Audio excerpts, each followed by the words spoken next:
Okay, so this subject has been on my mind for quite some time, and I just wanted to discuss it, make a video about it. So, I truly believe that Western society as we know it, the society in first world countries, is broken.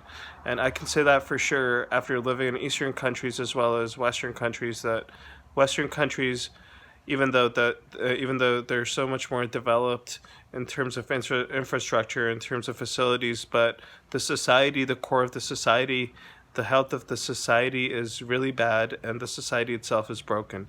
And let me get into that. So, in third world countries, you might have less facilities, less opportunities, but the society, the people to people contact is not broken. In Western societies, we're pretty much on our own. We think that we have systems in place so anyone can manage things on their own.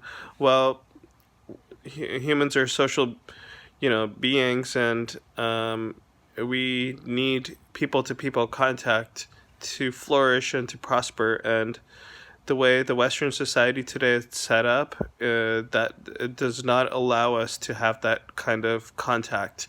So, it starts off from, like early teenage years, like in Western societies, parents, they're involved in their child's life and everything, but, they try to push them and try to inculcate values of independence and self sustenance, and so that they can kind of just grow and handle things on their own.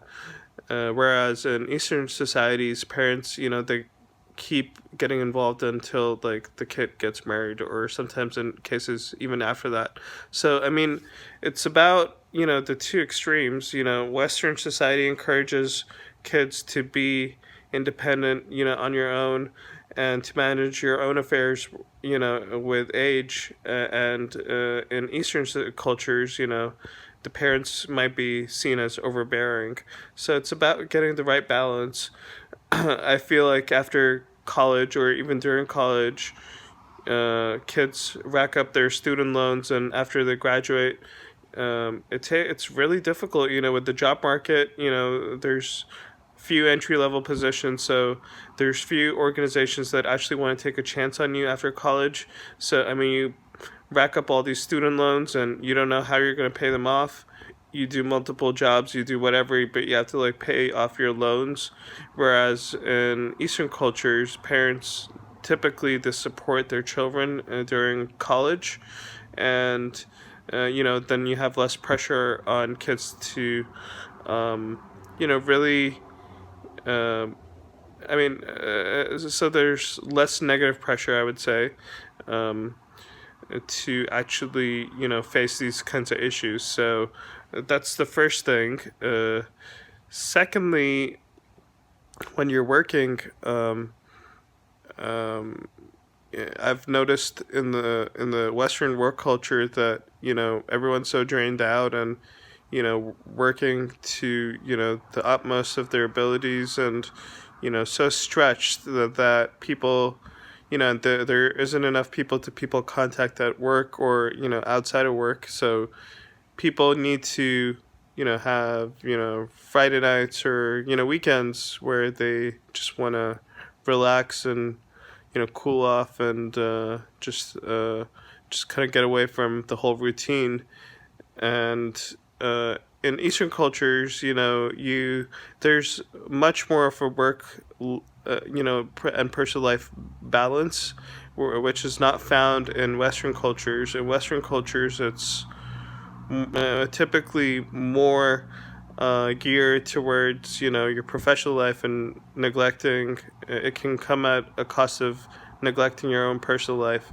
In Eastern cultures, um, there's more people to people contact on a daily basis. You can have your friends, or you can have your relatives, or immediate family members, drop by. They're always there on standby to help you out. Um, if you're newly married, and if you work, parents can look after the kids. so that you don't have to stay at home. So there's a sharing of responsibilities in Eastern cultures. There's this whole thought behind the greater good, the good of the family, the good of the society in general, whereas in Western cultures, it's about the individual. And we believe that, if the individual is good, if every individual is good, the society in general, it's going to be good.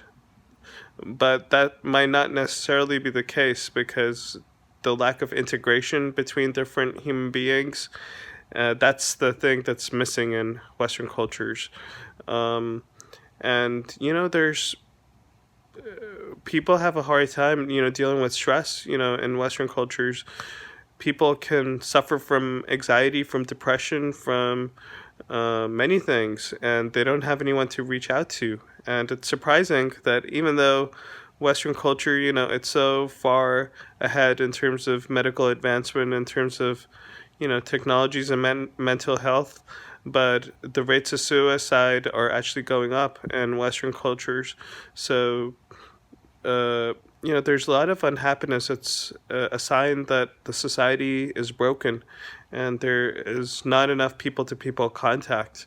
Um, Whereas, while, Eastern cultures can be overbearing, but there's never the feeling when I've lived in an Eastern country, when I was growing up, or even when I visited, it never feels like I'm all alone. It feels like, even though it can be, you know, irritating to have, so much presence around you all the time, but you never feel like you're all alone, which is, I think, a better feeling, than being all alone. The feeling of, you know, having overbearing, parents or whatever. So I think that people actually care in Eastern cultures, and if you're in a problem, they try to get you out.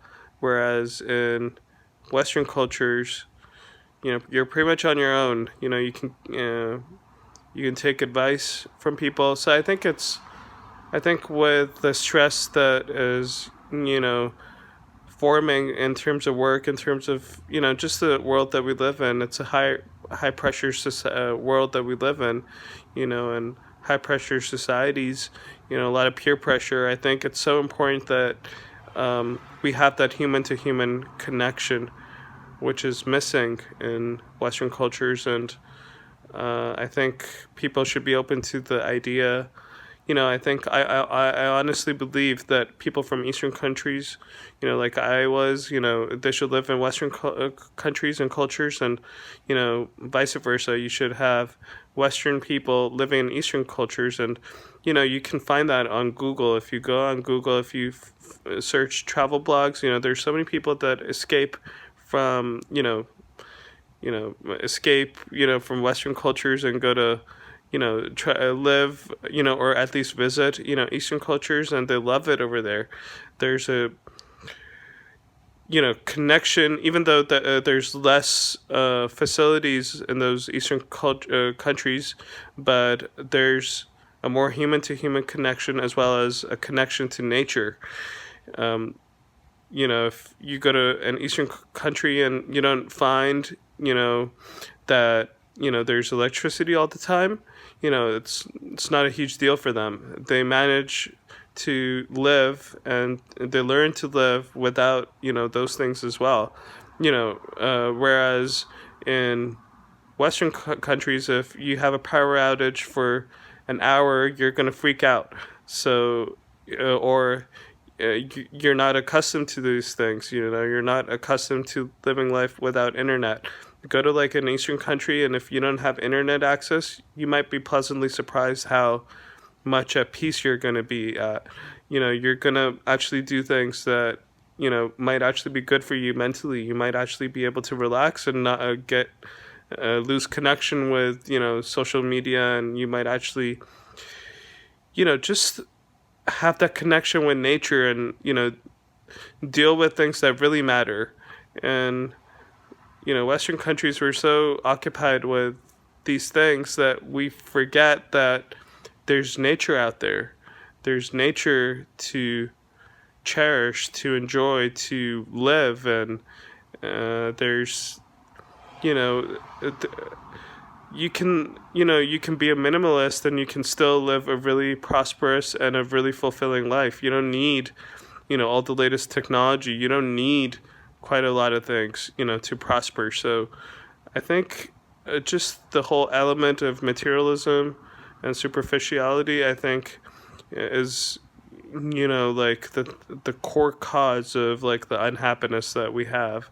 We're just too dependent on material things and goods, and I think it's important to just realize that life and health and our happiness are the most important things, not technology. So let me know what you guys think. Thank you. Bye.